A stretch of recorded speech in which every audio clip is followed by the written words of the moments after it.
луки без овие ти штети.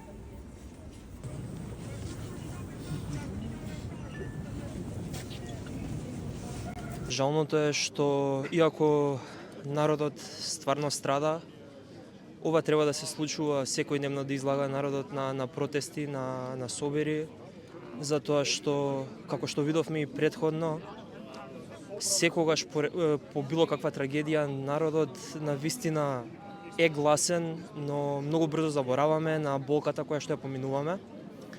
Се додека не се освестиме ние како народ и не се здружиме, ќе продолжи, за жал, според мене, да се случуваат вакви трагедии.